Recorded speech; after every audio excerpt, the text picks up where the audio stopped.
डेरा इस्माइल खान में security forces के operation में 7 खारजी दहशतगर्द हलाक कर दिए गए। दहशतगर्दों से बहादुरी से लड़ते हुए मेजर सिप्तैन हैदर ने जाम शहादत नोश किया। ISPR के मुताबिक DI खान के इलाके दराबंद में खुफिया इतलात पर सिक्योरिटी फोर्सेस ने मॉस्टर ऑपरेशन किया। हलाक दहशतगर्दों से असलहा और गोला बारूद भी बरामद हुआ। ऑपरेशन में शहीद मेजर सिप्तैन हैदर की नमाज जनाजा रावलपिंडी के चकलाला गैरेजन में अदा की गई, जिसमें वज़ीर आज़म शहबाज शरीफ, फील्ड मार्शल आसिम मुनीर और अस्करी और सिविल अफसरान ने शिरकत की। डेरा इस्माइल खान में सिक्योरिटी फोर्सेस के ऑपरेशन में 7 खारजी दहशतगर्द हलाक कर दिए गए। दहशतगर्दों से बहादुरी से लड़ते हुए मेजर सिप्तैन हैदर ने जाम शहादत नोश किया।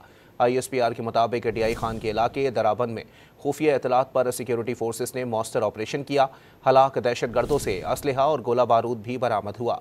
ऑपरेशन में शहीद मेजर सिप्तैन हैदर की नमाज जनाजा रावलपिंडी के चकलाला गैरेजन में अदा की गई, जिसमें वज़ीर आज़म शहबाज शरीफ, फील्ड मार्शल आसिम मुनीर और अस्करी और सिविल अफसरान ने शिरकत की।